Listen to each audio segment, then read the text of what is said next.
सभी पत्रकार साथियों का स्वागत और धन्यवाद। जिस तरीके से हम और आप दोनों लोग कोविड प्रोटोकॉल को और उनके नियमों का पालन कर रहे हैं, उसके लिए धन्यवाद। हालांकि महत्वपूर्ण बात जो आपके बीच में रखेंगे, जो हमारी समाजवादी पार्टी के मैनिफेस्टो में शामिल होगी, उससे पहले एक और जो मैनिफेस्टो में हम लोग शामिल करने जा रहे हैं वो मैं रखना चाहता हूं। समाजवादी सरकार में नेताजी ने यश भारती से प्रदेश के लोगों को सम्मानित करने का काम किया था, जिन लोगों ने भी अपने क्षेत्र में उत्कर्ष और अच्छा कार्य किया था।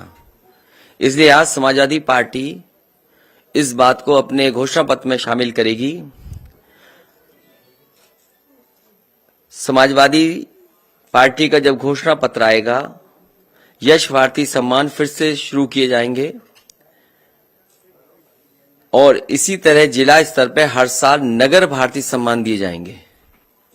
नगर के उत्कृष्ट समाज सेवियों, साहित्यकारों, पत्रकारों, कलाकारों, खिलाड़ियों के साथ ही नौकरी रोजगार सृजित करने वाले कारोबारियों, व्यापारियों, उद्यमियों तथा डॉक्टर, इंजीनियर, सीए व अन्य सेवाओं में उत्कृष्ट कार्य करने वाले प्रोफेशनल लोगों को भी राज्य और नगर के स्तर पर ये सम्मान पत्र दिए जाएंगे।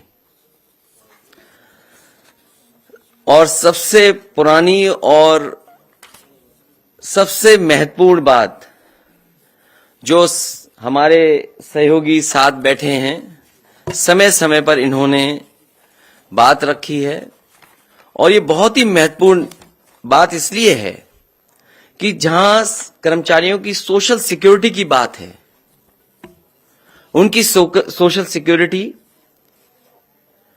और इतनी सेवा के बाद उनके सम्मान के लिए, और जब उम्र ज्यादा हो रही, क्योंकि इधर उम्र भी, लाइफ एक्सपेक्टेंसी बढ़ी है, उम्र बहुत हो जाती है, तो उनके लिए जो सपोर्ट होना चाहिए, सपोर्ट के लिए, उनके रिस्पेक्ट के लिए और सोशल सिक्योरिटी के लिए समाजवादी पार्टी ने फैसला लिया है कि पुरानी पेंशन व्यवस्था की बहाली होगी जब समाजवादी सरकार उत्तर प्रदेश में बनेगी। हालांकि मैं पढ़ना चाहूं तो पूरा पढ़ भी सकता हूं, लेकिन हमारे पुरानी पेंशन व्यवस्था की बहाली के लिए घोषणा पत्र में हम लोग समाजवादी लोग शामिल करने जा रहे हैं।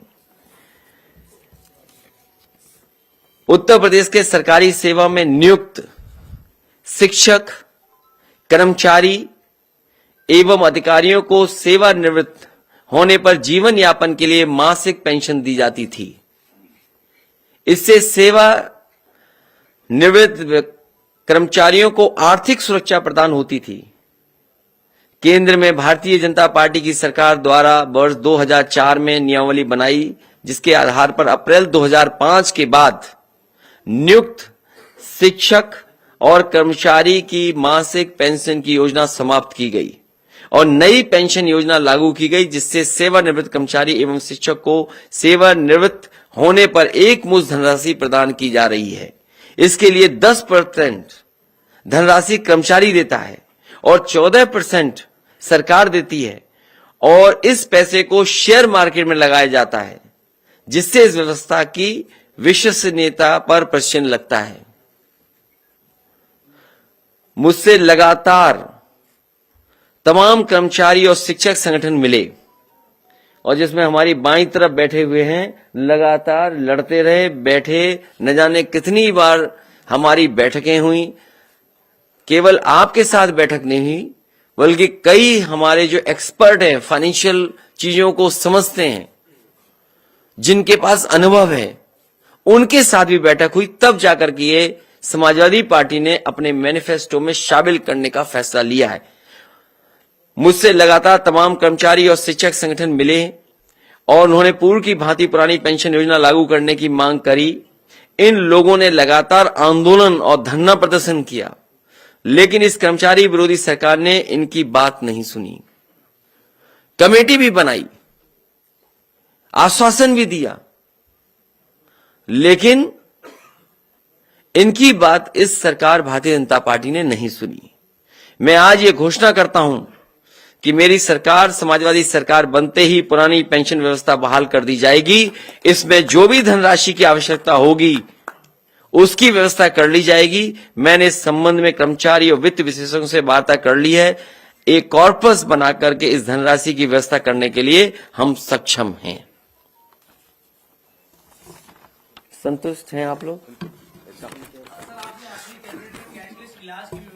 तो आने वाले समय में ये सरकार शुरू नहीं कर पाई है, पुनः कर्मचारियों के लिए कैशलेस स्कीम जो समाजवादी सरकार में शुरू गई थी, पुनः शुरू होगी। वो तो कंप्लीट है, आपकी तरफ से कंप्लीट है। इस सरकार ने लागू नहीं होने दिया उसको, खाली उसका नाम भी पंडित दीनदयाल उपाध्याय रख दिया था और उसको भी नहीं होने दिया। हमारी सरकार ने कर्मचारियों के लिए कैशलेस इलाज के लिए व्यवस्था की थी, जिसे सरकार ने लागू नहीं किया। वित्त विहीन शिक्षकों को हम सम्मानजनक मानदेय की सहायता अतिरिक्त रूप से प्रदान करेंगे। समस्त तृतीय और चतुर्थ श्रेणी के कर्मचारियों को जहां तक संभव हो सकेगा गृह जनपद, उसके निकट के जनपदों में तैनाती कराने का फैसला लिया जाएगा।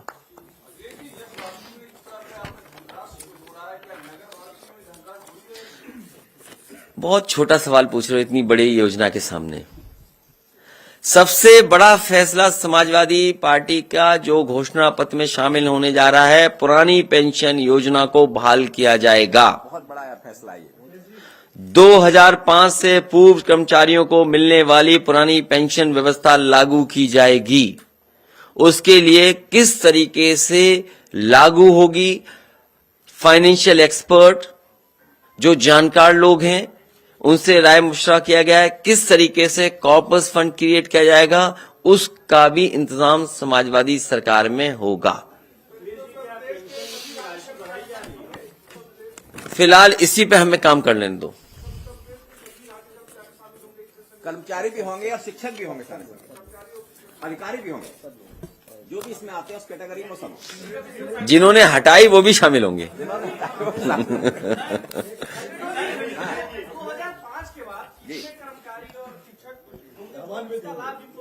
लगभग 12 लाख लोग हैं।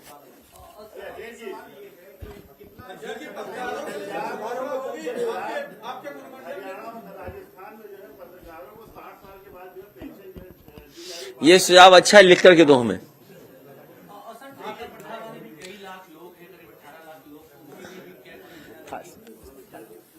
वो अभी पूरा हमारा घोषणा पत्र आने दो। आज कुछ मुख्य बिंदु आपके बीच में रखी हैं।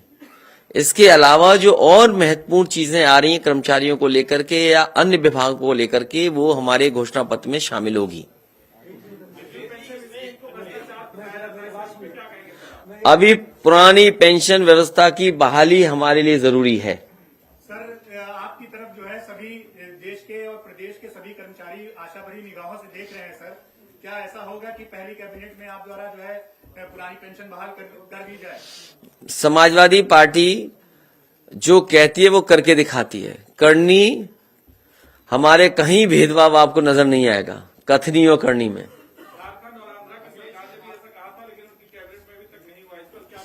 ये उत्तर प्रदेश है, ये दूसरा प्रदेश नहीं है। ये विस्तार से जिस समय मैनिफेस्टो समाजवादी सरकार का आएगा, क्योंकि आउटसोर्स से बाबा भीमराव अंबेडकर जी का दिया हुआ संविधान के तहत जो हक और सम्मान वो छीना जा रहा है, उस पे भी समाजवादी पार्टी विचार कर रही है और किस तरीके से फैसला लेगी वो हमारे मैनिफेस्टो का इंतजार करिए। मैं ये चाहता हूं कि भारतीय जनता पार्टी अपना मैनिफेस्टो लाए। समाजवादी पार्टी ने तो अपने प्रत्याशी भी घोषित कर दिए, अपना वर्चुअल रैली भी जैसे कर सकते हैं वो कर रहे हैं। मैनिफेस्टो की बातें भी लगातार हम आपसे चर्चा कर रहे हैं और शामिल कर रहे हैं। आखिर भारतीय जनता पार्टी 4.5 साल से और डबल इंजन की सरकार जो उत्तर प्रदेश में थी, जो भेदभाव के साथ काम कर रही थी वो मैनिफेस्टो जैसे ही लाएगी, उसके बाद समाजवादी सरकार में क्या क्या काम होंगे समाजवादी पार्टी का मैनिफेस्टो आएगा। बहुत सारी चीजें हैं। आउटसोर्स कोई अच्छी प्रथा नहीं है, एक्सप्लॉयटेशन के अलावा उसमें कुछ नजर नहीं आता। और सबसे बड़ा सवाल है कि जो प्राइवेटाइजेशन है और आउटसोर्स चीजें हैं, ये जो हमें अधिकार मिल रहे हैं संविधान से, आरक्षण का कैसे खत्म किया जाए, वो आउटसोर्स और प्राइवेटाइजेशन है एक रास्ता। ये भारतीय जनता पार्टी और वो लोग जो संविधान और आरक्षण और हमारे गरीब को, वंचित लोगों को अधिकार नहीं देना चाहते हैं, वो व्यवस्था लागू कर रहे हैं। मैनिफेस्टो का इंतजार करिए। बहुत सारे ऐसे हैं जो उलझाई चीजें हैं। मैं आपसे कहूंगा कि जिस समय 2017 का घोषणा पत्र समाजवादी पार्टी ने रखा था, उसमें भी बहुत सारी ऐसी बातें थी जो आप कह रहे हैं, आंगनवाड़ी हैं या आशा कार्यकर्ता हैं, इनके बारे में जो कहा गया था। ये बहुत सारे सवाल हैं जिनको अभी घोषणा पत्र में शामिल होना है। क्या आप घोषणा पत्र का इंतजार नहीं कर रहे हैं? अखिलेश जी, एक सवाल और इसी से जुड़ा हुआ है। मैं ये जानना चाहूंगा कि आप जिस तरीके से कह रहे हैं कि आउटसोर्सिंग जो है एक तरीके से सही प्रैक्टिस नहीं है, लेकिन सरकारों का मानना है कि उससे अतिरिक्त भार पड़ता है सरकार की बजट के ऊपर भी, तो उसको आप कैसे टैकल करेंगे? आप कह रहे हैं आपने कई इकोनॉमिक्स जो अर्थशास्त्री उनसे बात की है इसको लेकर। जैसे पड़ोसी देश है, दिवालिया हो गया, तो क्या वो आउटसोर्स पे चला जाएगा देश का? सरकार अगर दिवालिया हो रही है तो क्या आउटसोर्स पे कर दोगे? तभी मैंने आपसे कहा कई बार कि भारतीय जनता पार्टी अगर सरकार में रही, ये हर चीज बेच रही है और एक दिन हो सकता है सरकार को ही आउटसोर्स कर दें।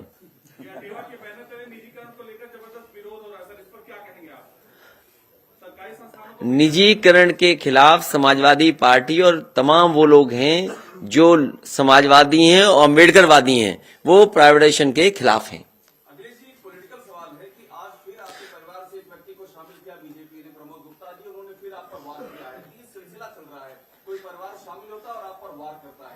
मुझे तो ये बात समझ में नहीं आती है कि भारतीय जनता पार्टी को खुश होना चाहिए इस बात को लेकर के। भारतीय जनता पार्टी जो आरोप लगाती है परिवारवाद का, कम से कम हमारे परिवारवाद को तो खत्म कर रहे हैं वो लोग। इसके लिए उन्हें धन्यवाद देता हूं मैं। कल से हमें आरोप लगा रहे थे।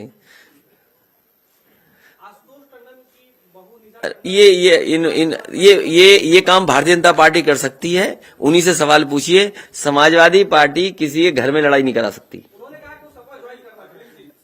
ये आप अपने मनगढ़ंत मत कहिए कि हो सकता तुम ही भारतीय जनता पार्टी के हो। पता करके बताओ ये भारतीय जनता पार्टी के तो नहीं है। हमें इनका मोहल्ले का पूरा एड्रेस देना, हम पता करेंगे वोट हमें कितने मिले वहां। नहीं, हम ये नहीं करेंगे। ये परिवार में झगड़ा नहीं कराएंगे हम किसी के।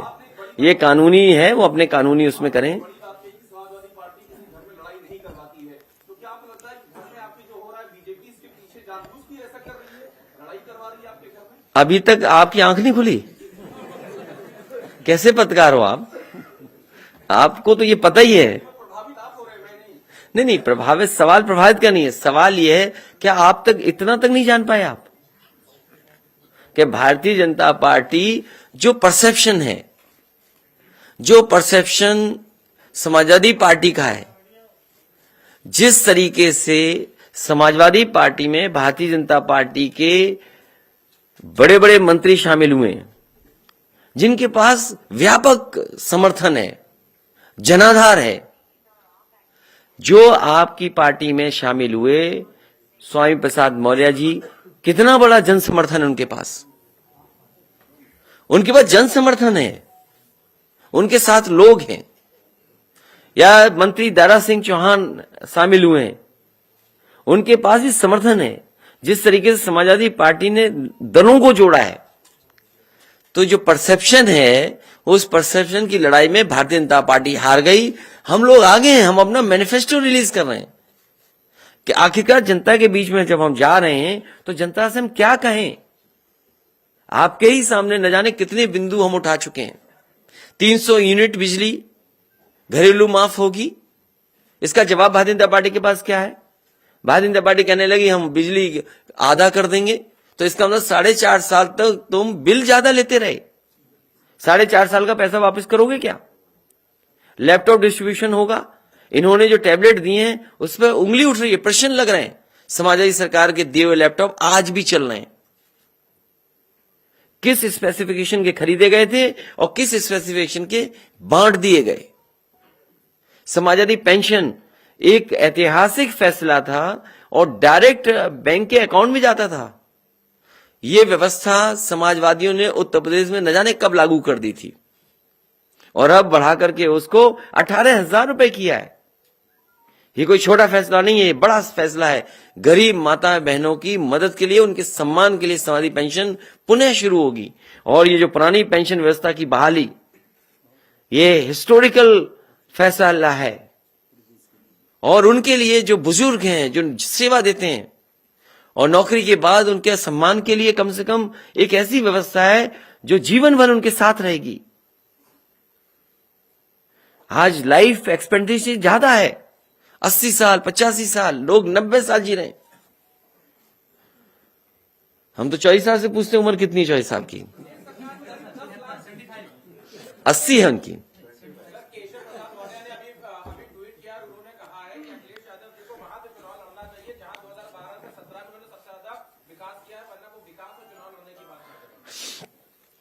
हाईवे पे कोई वो तो कॉन्स्टिट्यूंसी है नहीं, हाईवे पे तो कई कॉन्स्टिट्यूंसी हैं। अगर हम आगरा से लेकर के गाजीपुर तक कॉन्स्टिट्यूंसीज गिने, इतनी कॉन्स्टिट्यूंसी हैं जिसकी आप कल्पना नहीं कर सकते। कहीं भी लड़ जाएंगे समाजवादी पार्टी जीत जाएगी। लेकिन सवाल यह है, ये लोग जाने वाले लोग हैं। ये स्टूल लेकर के रहे, पूरे अपने कार्यकाल 4.5 साल निकाल दिया। 4.5 साल अपमानित हो रहे डिप्टी सीएम, अपमानित हो रहे। अपमानित होने वालों का कोई जवाब नहीं देंगे। जिनको भारतीय जनता पार्टी की सरकार में अपमान मिला हो, जो अपने समाज के लिए कुछ न कर पा रहे हो, देखते रह गए। 69,000 कितनी बार लाठी खाए बताओ? यहां जितने नौजवान आए सब लाठी खाए, अपने हक के लिए, अपने सम्मान के लिए लड़ते रहे। कोई ये नहीं कर पाए, कुछ भी मदद नहीं कर पाए। इसलिए इन लोगों की चर्चा करना ही बेकार है।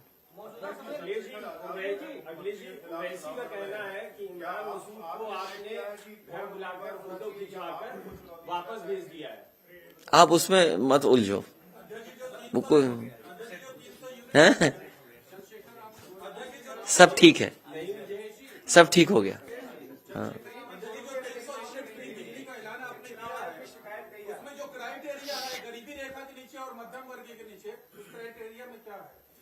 वो जब विस्तार से नियम बनेंगे वो दिखाई देंगे। लेकिन 300 यूनिट फ्री मिलेगी बिजली, घरेलू बिजली सबको फ्री, सबको, कोई उसमें कैटेगरी नहीं। अभी क्या घोषणा पत्र का इंतजार नहीं करना चाहते आप? अभी घोषणा पत्र का इंतजार करिए। मैंने पिछली प्रेस कॉन्फ्रेंस में भी कहा था, नौकरी और रोजगार को लेकर के समाजवादी पार्टी विचार कर रही है किस तरीके से नौजवानों को नौकरी और रोजगार मिले। और मैंने पिछले 4.5 साल में जगह जगह जिन बच्चों को लैपटॉप दिया था, जिन बच्चों को लैपटॉप मिला था, उन्होंने अपनी मेहनत से, अपने परिश्रम से रोजगार और नौकरी करना शुरू किया है। तो जो सरकार लाखों लैपटॉप दे सकती है, 18 लाख से लेकर के 20 लाख तक, तो सोचिए वो नौकरियां कितनी निकल सकती हैं। जब आईटी सेक्टर ग्रो कर रहा है। और कोविड और इसके समय हमने आपने देखा कि किस तरीके से ऑनलाइन चीजें बढ़ी हैं, आईटी के क्षेत्र में कितना विस्तार हुआ है, कितने परिवर्तन आए, कितने रोजगार के अवसर हैं, नौकरी के अवसर हैं। तो इसलिए इंतजार करिए कि जो पार्टी 18 लाख लैपटॉप दे सकती है, 20 लाख लैपटॉप दे सकती है, वो सोचिए कितने रोजगार उस क्षेत्र में पैदा कर सकती है और देने का वादा करेगी।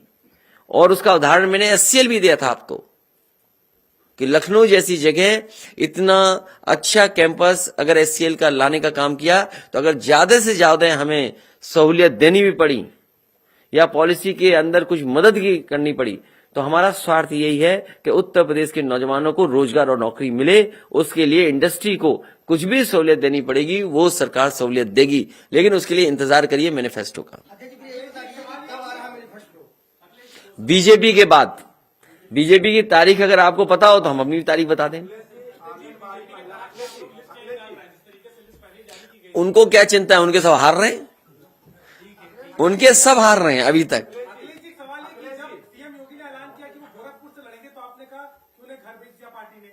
अब आप भी घर से ही जा रहे हैं, जिस जनता ने भेजा था उस संसदीय क्षेत्र से लड़ेंगे। समाजवादी पार्टी तय करेगी कहां चुनाव लड़े, लेकिन क्योंकि समाजवादी पार्टी आगे है, समाजवादी पार्टी आगे है तो आगे ही रहेंगे हम भी, पहले चुनाव लड़ लेंगे। हम आगे रहेंगे।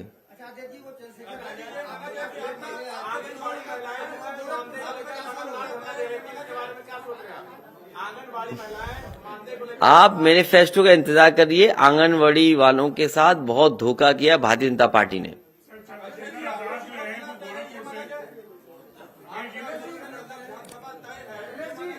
अभी कई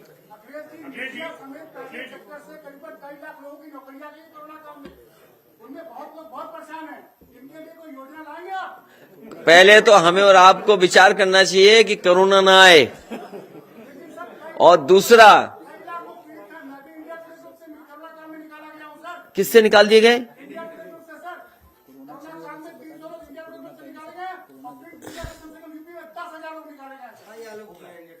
इंडिया टुडे से निकाल दिए गए, और ये सरकार स्वीकार ही नहीं कर रही किसी की नौकरी गई।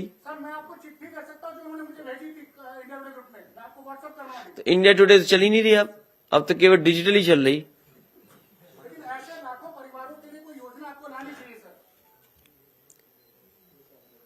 ये जितना चैलेंज इस बात को लेकर के है कि कोरोना जैसी बीमारी से हम कैसे उभरें, उससे बड़ी चुनौती इस बात की है कि हम अपनी अर्थव्यवस्था को कैसे बेहतर करें। और जो लोग डूब गई ये चीजें, मान लीजिए ये जिस मैगजीन की बात कर रहे हैं, अगर वो न डूबी होती अर्थव्यवस्था के कारण या कोरोना की वजह से, तो शायद ये नौकरी और रोजगार कर रहे होते। ऐसे लाखों लाख लोग हैं जिनका रोजगार छीना गया या नौकरी चली गई। हमारे पास पार्टी पे वो जानकारियां हैं कि बाजारों में व्यापारियों की जान चली गई, आत्महत्या कर ली। ये बड़े सवाल हैं जहां पर प्राइवेट संस्था से लोगों को निकाल दिया गया और उन्हें अपने बेहाल पे छोड़ दिया गया। इसलिए सबसे बड़ी चुनौती यह है कि ये चीज पटरी पे कैसे आए।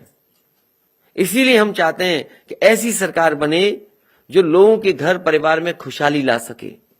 ये सरकार वो है, किसी की गिनती नहीं बता सकती। अगर इस सरकार से पूछा जाए कि कोरोना के समय कितने लोगों की जान चली गई, ये सरकार नहीं आंकड़े देगी।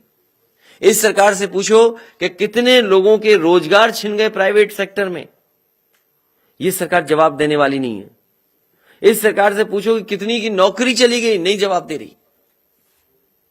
इस सरकार से पूछिए कि कितनी बेटियों के साथ अपमान हुआ, अपमानित की गई, ये सरकार आंकड़े नहीं दे रही। इसलिए प्रोग्रेसिव गवर्नमेंट बनाइए। हम आपको भरोसा दिलाते हैं कि अर्थव्यवस्था को जब पटरी पे ले आएंगे, अर्थव्यवस्था पटरी पे आएगी तो दोबारा खुशहाली उत्तर प्रदेश में और न जाने कितने लोगों के घर परिवार में आएगी। चुनाव बाद महंगाई बढ़ेगी क्योंकि इंटरनेशनल मार्केट में पेट्रोल डीजल के दाम बढ़ चुके हैं। इस चुनाव की वजह से भी ये दाम नहीं बढ़ रहा है। देखिए, भारतीय जनता पार्टी की बातों में हमें नहीं उलझना चाहिए। भारतीय जनता पार्टी ये बताए कि ओएनजीसी कंपनी को पिछले क्वार्टर में कितना मुनाफा हुआ है, डीजल पेट्रोल की कीमतों को इतना बढ़ाने के बाद जो ओएनजीसी कंपनी है उसको कितना मुनाफा हुआ है।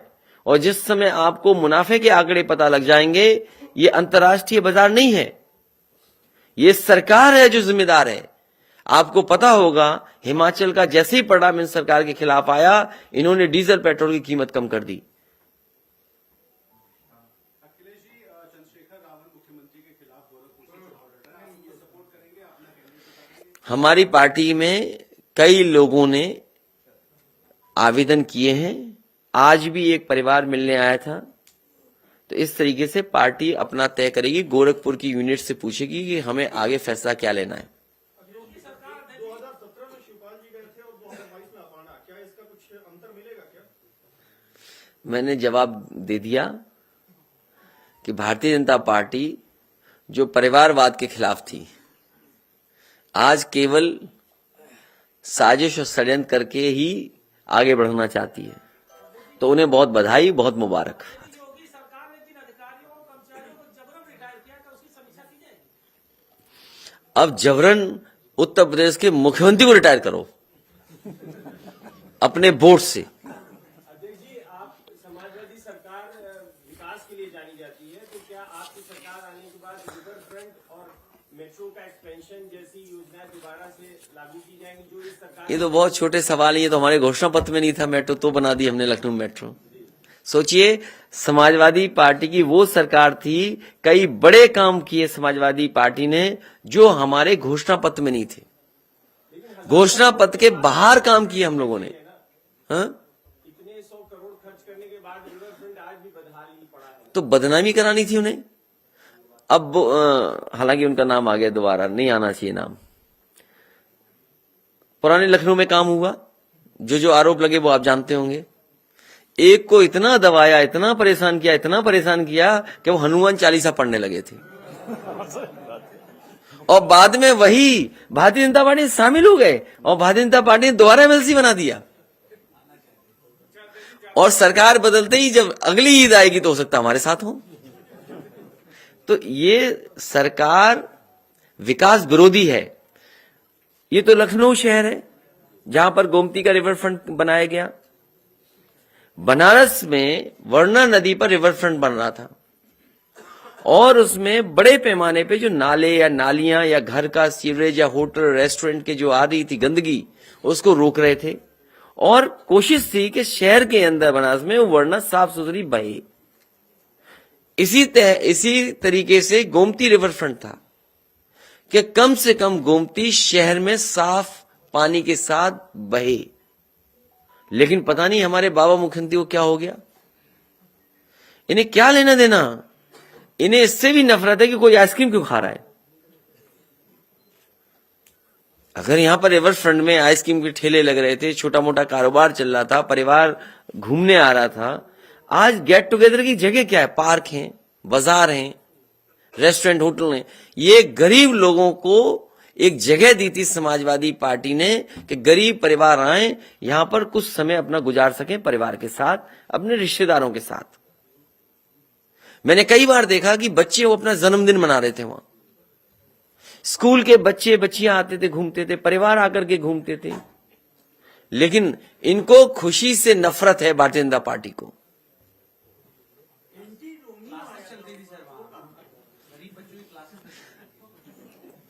इन भाई साहब ने रोमियो के बारे में कुछ नहीं पढ़ा। ये भी रोमियो को बदनाम करने, जैसे योगी हमारे मुख्यमंत्री बदनाम कर रहे थे रोमियो को। ये इन्हें काम नहीं करना था, केवल दिखावा करना था इन्हें। जो 1090 व्यवस्था थी, मैं अपने पत्रकार साथी से कहूंगा कि आप जाइए, देखिए जाके महिलाओं को, बेटियों को और बहनों की सुरक्षा के लिए one of the best system create किया था, जिसमें पुलिस का सपोर्ट था। उसमें जो कर्मचारी थी वो लड़कियां थी कि कोई बेटी को, बहन को अगर कोई शिकायत थी तो वो कर सकती थी शिकायत, और तब तक 1090 मदद करती थी जब तक वो जो पीड़ित है वो संतुष्ट है कि नहीं है। और उसमें कई लाख उदाहरण हैं कि हमारे समाज की तस्वीर क्या है, हमारे समाज में हो क्या रहा है। उसकी अगर आप जानकारी करेंगे तो आप पाएंगे कि आपका दोस्त है, आपके परिवार का सदस्य है, वही परेशान कर रहा है। कोई आपके मोहल्ले का है, वो परेशान कर रहा है। कोई झूठे ही नंबर मिलाकर के वो परेशान कर रहा है। तो वो अगर आप उसका डेटा को एनालिसिस करते तो आपको पता लगता है कि समाज में क्या हो रहा है। 8-8 लाख बहन बेटी और उनकी मदद हुई उस 1090 से। लेकिन बाबा मुख्यमंत्री ने एक नाम लाए, बोला ये योजना चलेगी, वो योजना का नहीं पता लगा कहां चली गई। और आज भी सरकार निर्भर उसी पर है, 1090 पर। आपका फीडबैक क्या है? क्या मैसेज डिलीवर हो पा रहा है इससे, ये शुरुआती है क्योंकि शुरुआती दौर में शुरू हुआ है और अभी थोड़ा टाइमिंग का एडजस्टमेंट करना पड़ेगा कि किस समय हम जाएं जिस समय ज्यादा लोगों को व्यू कर सकें। उसका प्रचार होना जरूरी है। अगर हम कोई वर्चुअल रैली कर रहे हैं उसमें हम पत्रकार साथियों से कहें कि प्रचार भी करें आप, हम आपके माध्यम से भी अगर प्रचार हो जाएगा तो हमारी लोग ज्यादा देखेंगे। और अभी शुरुआत हुई है, धीमे धीमे आप देखेंगे कि इफेक्टिव भी होगी। लेकिन मैं जानता हूं कि वर्चुअल का मुकाबला फिजिकल कैंपेनिंग कर सकती है। फिजिकल कैंपेनिंग का कोई मुकाबला वर्चुअल से नहीं हो सकता। इसलिए हमने अपने कार्यकर्ताओं को ये दिए हैं, कर्मचारियों को ये बात कही, ये दोनों साथी बैठे हैं और लोग भी बैठे हैं कि पुरानी पेंशन को लेकर के कर्मचारियों से हम समर्थन मांगेंगे और जिन जिन को इससे लाभ होने जा रहा है उस हर वर्ग के लोगों से मैं सहयोग और समर्थन मांगता हूं। अभी जिम्मेदारी इनकी भी है कि ये वहां तक बात पहुंचाएं, लेकिन हम जानते हैं हमारे तमाम लोग अटेवा के हैं, आपके संगठन के लोग हैं, वो जागरूक और समझदार और जानकार लोग हैं। उन तक हमारी बात आज पहुंच जाएगी, उनका सहयोग मिलेगा। और डेमोक्रेसी में यही है कि जिसके साथ जनता खड़ी है उसी के साथ खड़े होंगे। इस भारतीय जनता पार्टी ने कमेटी भी बनाई, आश्वासन भी दिया और फिर धोखा दे दिया। इसलिए भारतीय जनता पार्टी से उम्मीद मत करो मदद की। आपको भी बता रहा हूं पत्रकार साथी और वो इंडिया टुडे के हमारे खड़े हुए नौकरी छूटे हुए साथी खड़े हैं।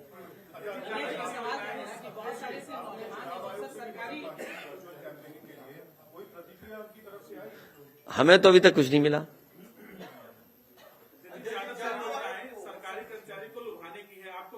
अरे लुभाएं क्यों नहीं? डेमोक्रेसी में और किसको लुभाएं जाके?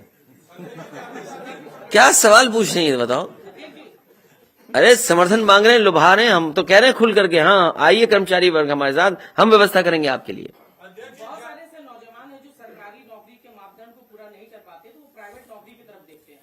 तो क्या सर उत्तर प्रदेश में उद्योग धंधे बढ़ाने की जरूरत है ताकि बाहर जाने की जरूरत ना पड़े नौजवान? देखिए स्मॉल स्केल इंडस्ट्री, मीडियम जो MSMEs हैं, जहां बड़ी इंडस्ट्री का सपना हम लोग देखते हैं, लेकिन अगर हम छोटी इंडस्ट्री को भी सपोर्ट करें, मुझे खुशी है इस बात की। और मैं बता सकता हूं कि जब आप घोषणा पत्र हमारा देखेंगे तो MSMEs को कैसे हम बढ़ाएं और बढ़ावा दें उस इंडस्ट्री को जो एग्जिस्टिंग है, उसके लिए बड़े पैमाने पर राहत और सहूलियत का पैकेज लेकर के आएंगे। जाति आधारित जो प्रदेश में संगठन है क्या उनको भी बुलाकर टेबल टॉक करेंगे आप?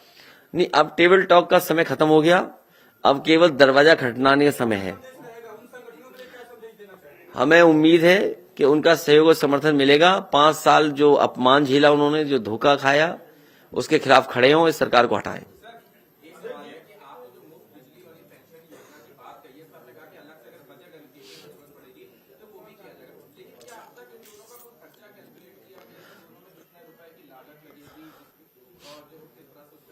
अभी तक जो आंकड़ा निकाले हैं वही बात कह रहे हैं जो हम अपने फाइनेंशियल एक्सपर्ट से बात कर करके कह रहे हैं। कल को जब करने का वक्त आएगा तो कर सकें, उन्हीं बातों को हम आपके बीच में रख रहे हैं। और 300 यूनिट संभव है। जब समाजवादी सरकार में 12 से लेकर के 17 तक जो बिजली बनाने का काम हुआ तो दुगना हुआ। 12 से 17 तक बिजली उत्पादन का काम दुगना हुआ है। और न केवल दुगना हुआ बल्कि बिजली विभाग का स्ट्रेंथनिंग की गई इंफ्रास्ट्रक्चर की। और सबसे ज्यादा अगर बिजली विभाग को बजट किसी ने दिया तो समाजवादी सरकार ने। इसलिए संभव है कि ये काम किए जा सकते हैं। वही काम कहे जा रहे हैं, मैनिफेस्टो में शामिल हो रहे हैं, जिनके बारे में कहीं न कहीं हम लोगों ने वर्कआउट कर लिया है, उनको शामिल कर रहे हैं। योगी जी का एक बयान है कि आप पहले दिन से ही बैकफुट पर हैं क्योंकि आपने जो पहली लिस्ट जारी की थी उसमें ज्यादातर अपराधी। जिसको तेज दौड़ना है वो पहले कदम पीछे ही रखता है, एक पीछे एक आगे होता है। वो कभी दौड़े ही नहीं। लुंगी पहनने वाले कैसे दौड़ेंगे? तेमद पहनने वाले कैसे दौड़ेंगे? दूसरों को बुरा भला कहते हैं, उस ड्रेस में दौड़ लेंगे वो क्या?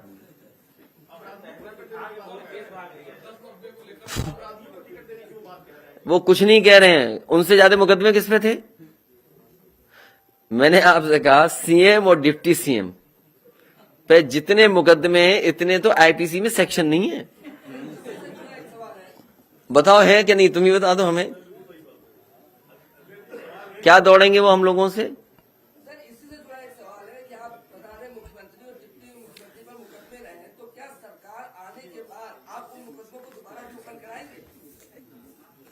पुरानी पेंशन व्यवस्था की बहाली होगी और मैं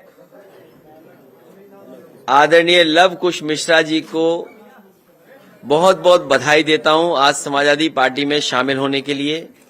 वो पूर्व में एमएलसी भी रहे हैं। झांसी इलाहाबाद शिक्षक क्षेत्र में 12 वर्ष तक एमएलसी रहे।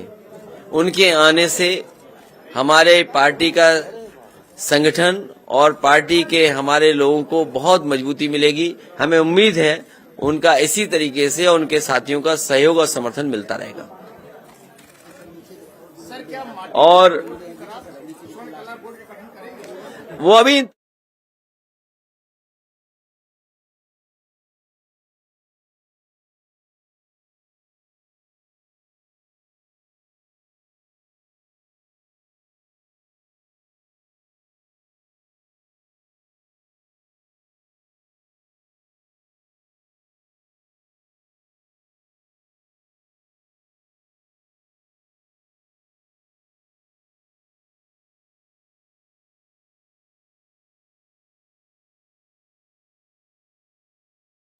बस और बड़ी संख्या में लोग हैं जो आज अटेवा पेंशन बचाओ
अब में आम ढूंढ रही हैं।